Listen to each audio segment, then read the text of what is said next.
Ave friends, I'm Conrad and welcome to Bad Guy Breakdowns, the series where we look at the most iconic villains to grace the silver screen.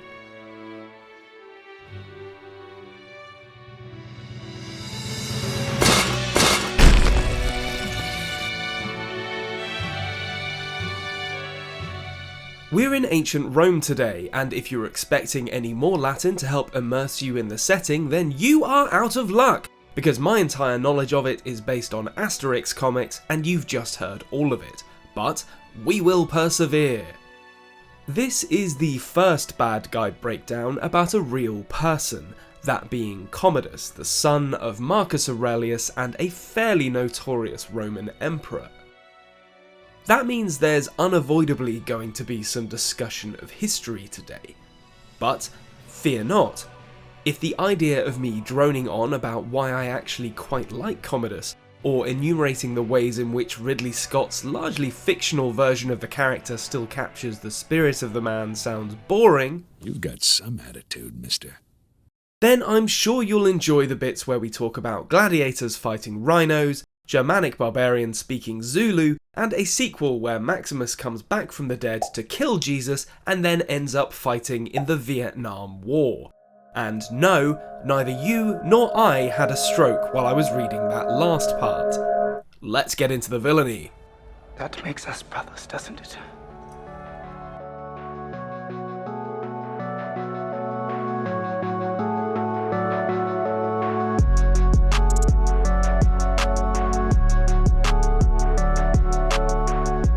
If ever there were a movie that exemplifies the inherent chaos of the movie business, it's Ridley Scott's Gladiator.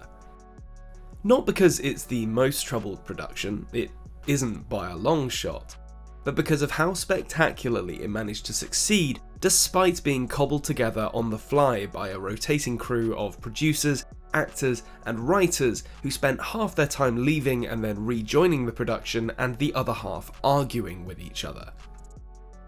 Imagine the scene. It's mid-1998 and you're Ridley Scott. The sword and sandal movie is pretty much done. Clash of the Titans in 1981 and Conan the Barbarian in 82 represented the last gasps of a subgenre that all but died in the late 60s. But despite that, you're approached by two producers with a premise for a movie about gladiators from the writer of Amistad, David Franzoni. Only there's very little actual screenplay, and all they can really show you is a broad concept and a 19th century painting of a gladiator by Jean-Léon Gérôme. Still, the meeting goes well, and you all leave it confident that a full script can be pieced together by the time principal photography is scheduled to begin in January 1999. Russell Crowe agrees to be your lead, so that's good. You're busy storyboarding fight scenes and building sets. Child actor turned promising starlet Joaquin Phoenix signs on as your villain. Great! And then suddenly you realise it's 2 weeks until filming starts and you have, let's just check here, 21 pages of script. Oh god, it's supposed to be over 100. You know, it's the dumbest possible way to make a film. The dumbest possible way. Not to mention, a lot of your actors think that the plot is messy, the dialogue is far too on the nose, the emotional beats don't work, and the characterization is poor. Mediocre. So, you bring in another writer, John Logan, to sort out the dialogue.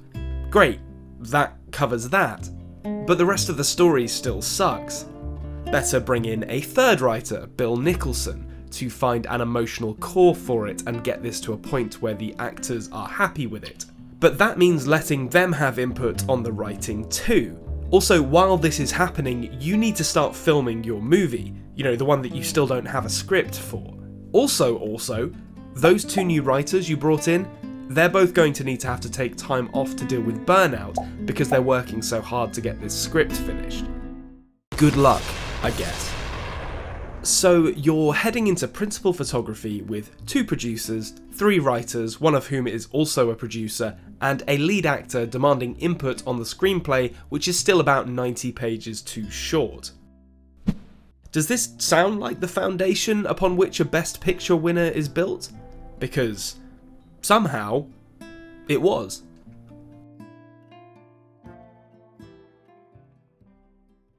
Gladiator kind of failed its way to success. Whether it was blessed by Jupiter or just the beneficiary of sheer dumb luck, the hellish production process for the movie can probably go some way towards explaining why Scott has never managed to recapture the quality of it in his more recent historical epics. Not to say that it directly helped, but how could you ever recreate the process?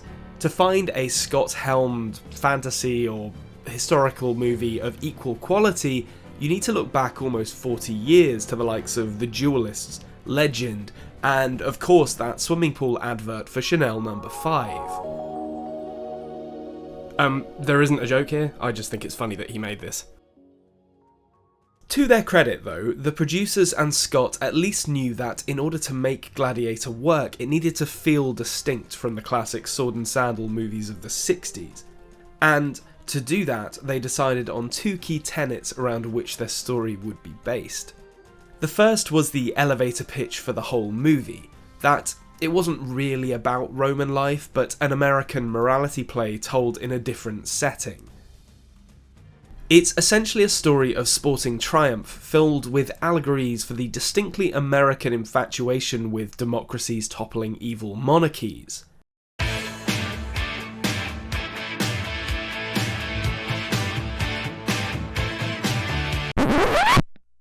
But this theme immediately introduced conflict with the second tenet of production, a commitment to historical accuracy.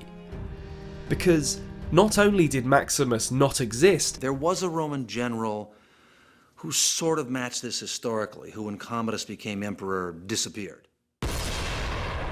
But neither he, obviously, nor Marcus Aurelius ever showed any interest in returning Rome to a republic in real life. In short, the key drive of most of the characters in this movie is, historically speaking, nonsense. Fortunately, Scott managed to allow for historical accuracy in the more granular details of Gladiator. The clothing, set design, and equipment, MF Doom helmets aside, are all regarded as being pretty good, and his depiction of a Roman battle scene isn't bad either, even if it's not quite 100% accurate. And wait, hold on a second, I recognise that sound.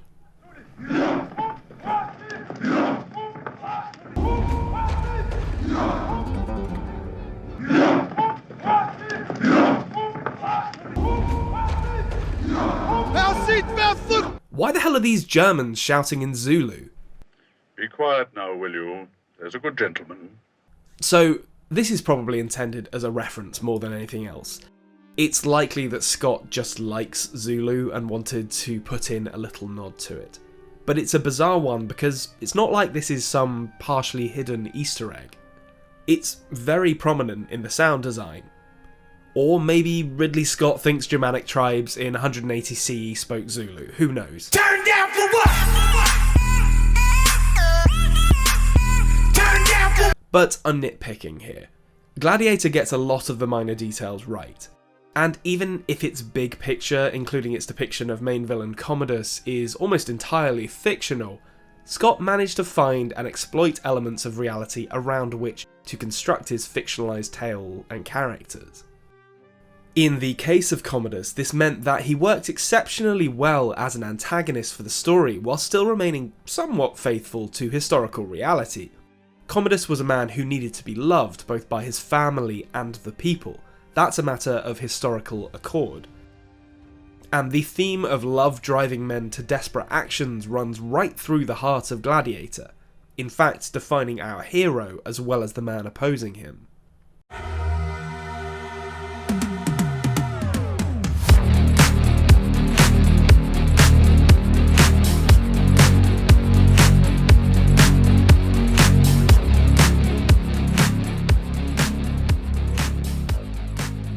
Now, having said all of that, let's get one thing clear.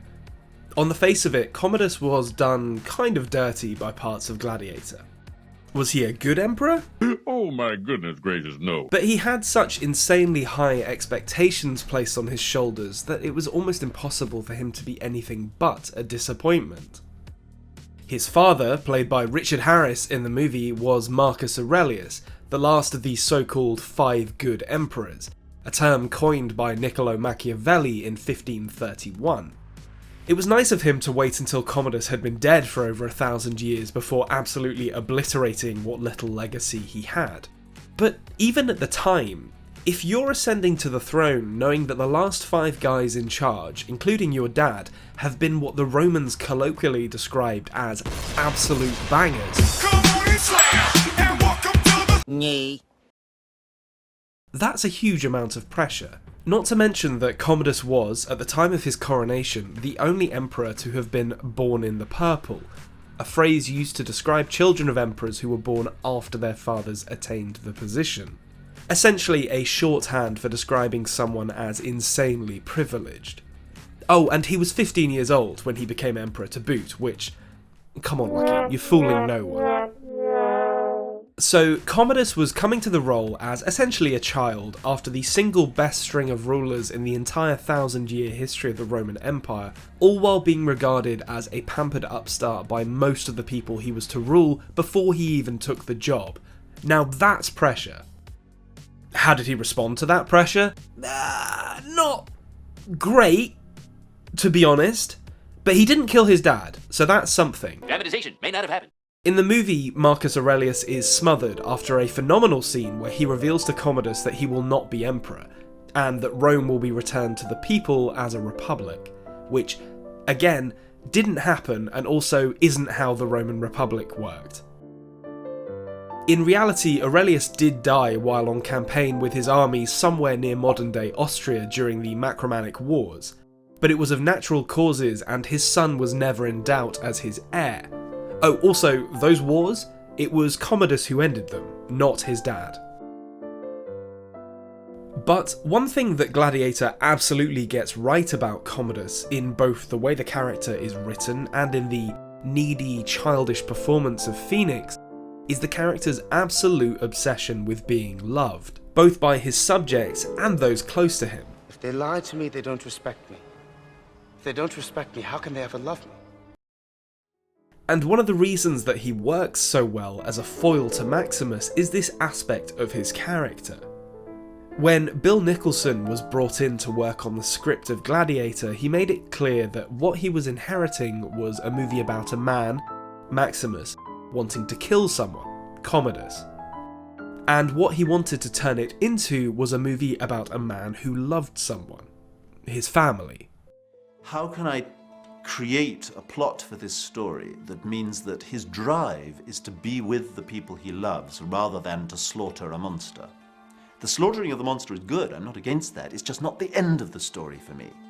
Not unless you're making, I think, a lower grade movie.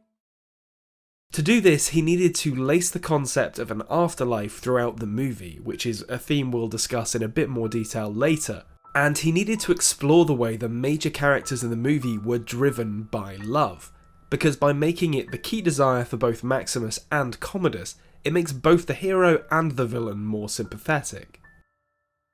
Maximus becomes a good, family-focused man who has to kill to get back to his family in the afterlife, and Commodus becomes a much more tragic character whose behaviour can be explained, if not justified, by his desire to be loved by his father, his subjects, and, yes, even his sister in that weird incest subplot which, no, isn't based in reality at all. But the rest of this is accurate to Commodus. To his credit, he was an adept politician when it came to manipulating the people, knowing exactly how to appeal to their baser instincts. And Nicholson wove this talent into his story. Commodus was infatuated with the Colosseum, as both a spectacle and as a means of keeping the people distracted from the more pressing issues of the Empire. And not content with the hosting of lavishly expensive games, he would actually compete in them himself against both animals and men, normally fixing them to make sure he won. So essentially he was the Hulk Hogan of his day, and also like Hulk Hogan, he was usually an enormous piece of shit. In including one instance where he had disabled people from the streets of Rome rounded up, chained together, and dressed as mythological monsters from the legends of Hercules so he could beat them to death with a club. Which is way worse than anything we see him do in the movie. Jesus fucking Christ, Commodus.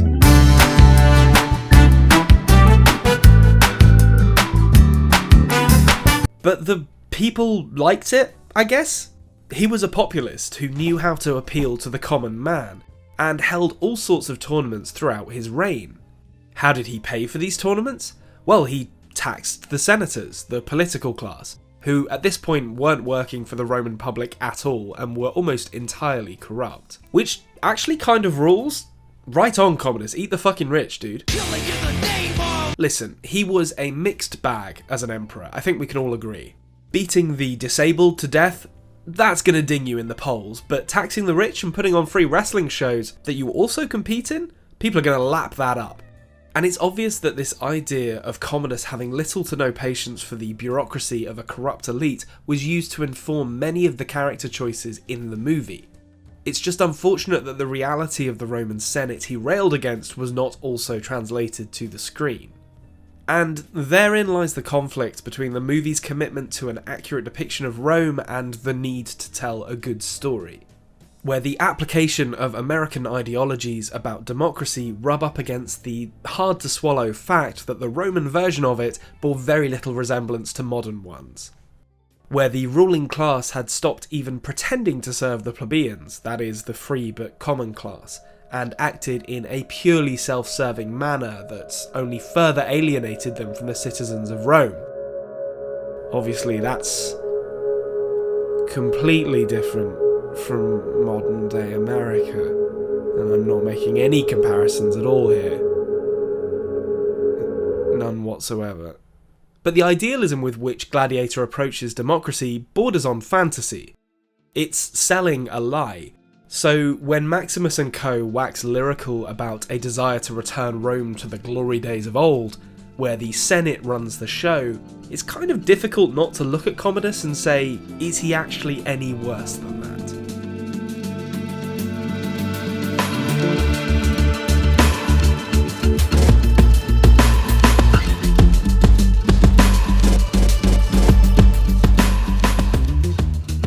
Rome was once an idea, Marcus Aurelius intones, so fragile that you could not speak its name with more than a whisper for fear of destroying it. And this marks the beginning of Gladiator's mythologizing of ancient Rome, something that has continued in a significant number of sword and sandal movies made in its wake.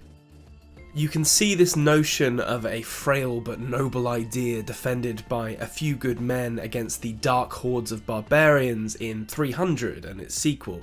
Yes, I know they're Greek. Or just about any movie made about Romans since Gladiator released. And it's an idea that is inextricably tied up in American jingoism.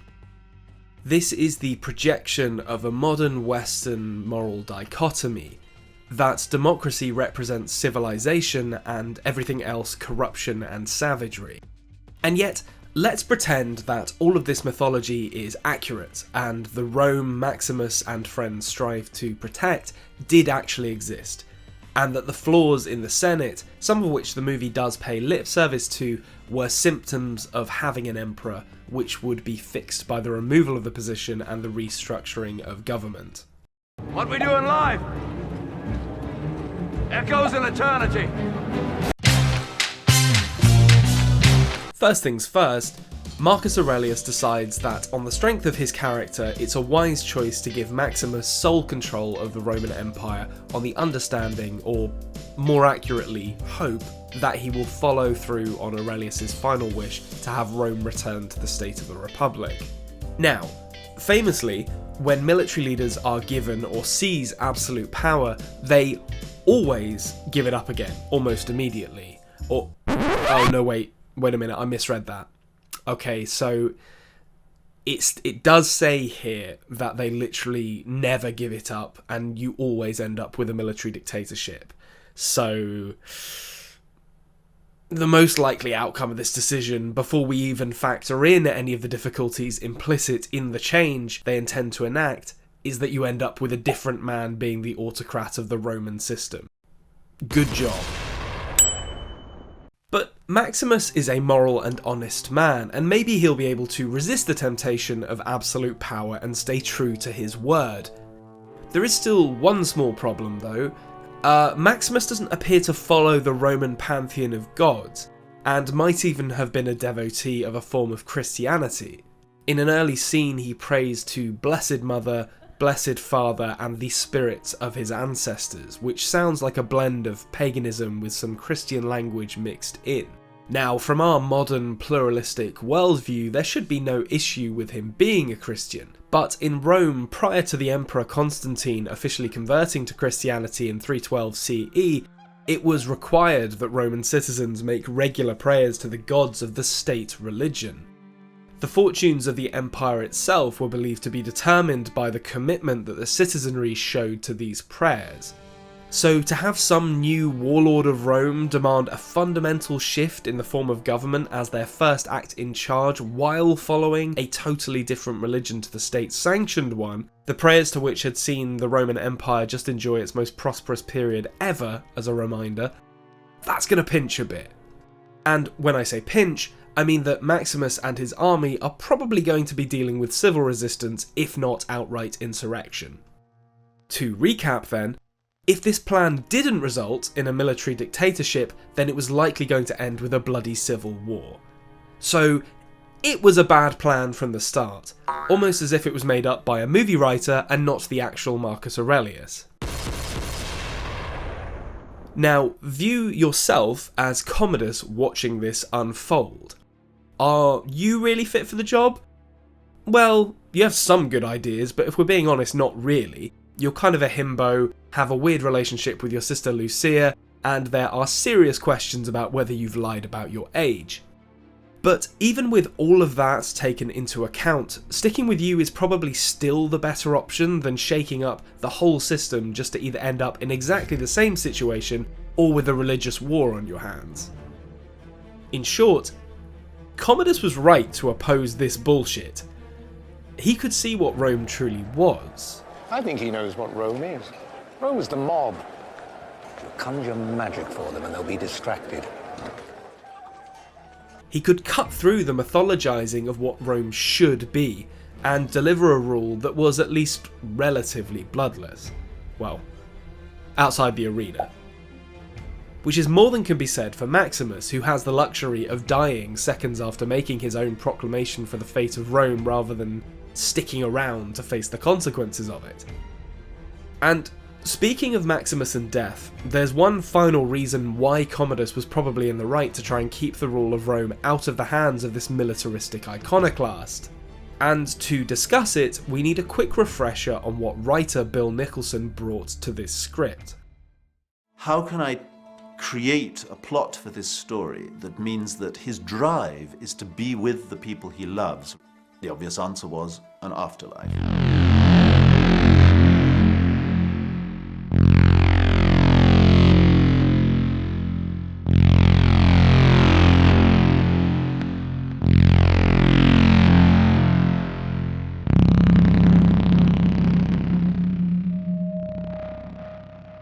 The afterlife.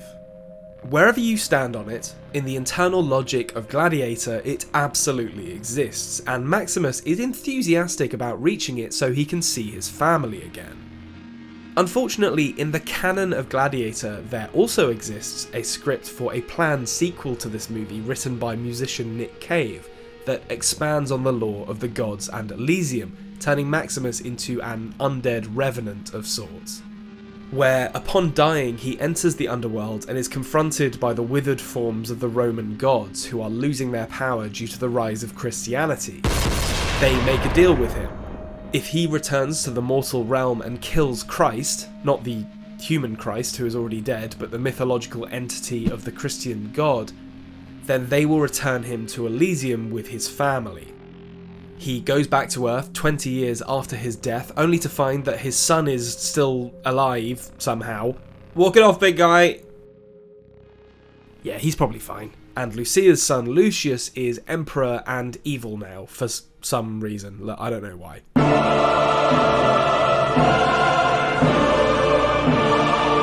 things go sideways, as god killings have a habit of doing, and Maximus ends up being doomed to live through all of humanity's wars as an immortal soldier, the story ending with a montage of him fighting in the Crusades, the World Wars, and Vietnam.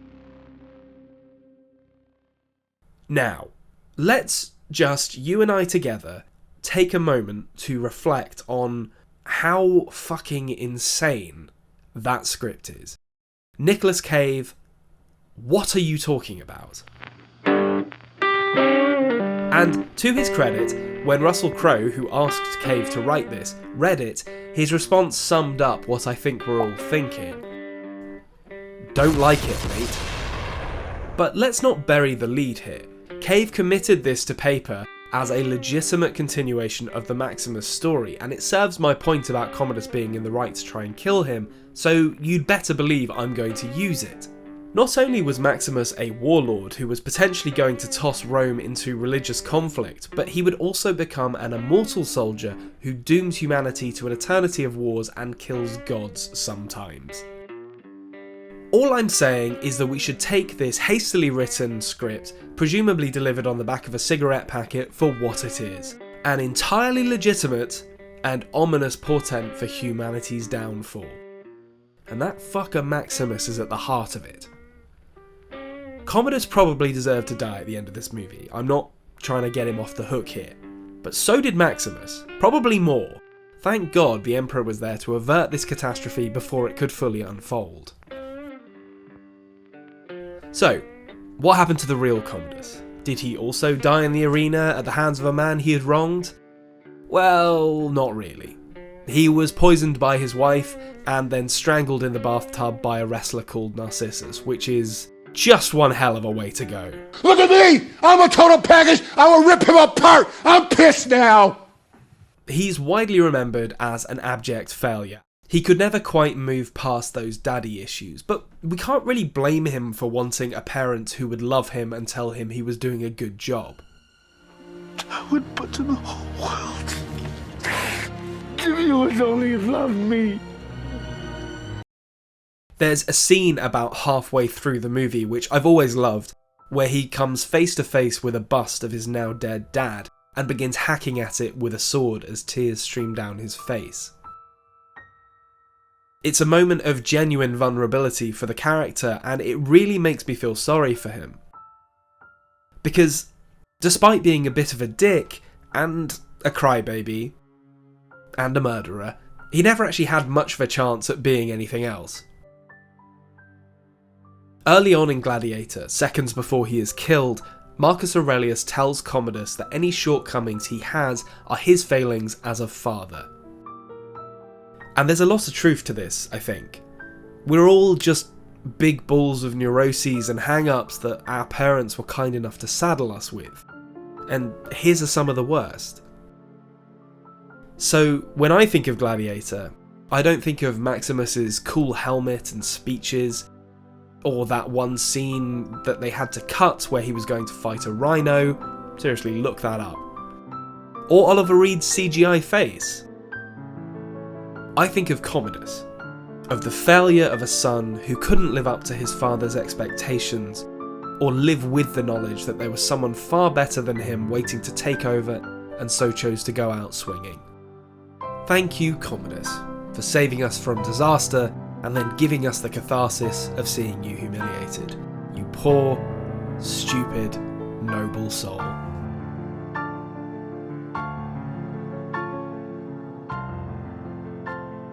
Thank you for joining us on Bad Guy Breakdowns. If you could leave a like, that'd be much appreciated. Let me know what you think of everyone's least favourite emperor. And be sure to join us next time as we head to the dystopian hellscape of Old Detroit. We're talking Clarence Boddicker in Paul Verhoeven's RoboCop. Until then, I've been Conrad, and I'll see you next time.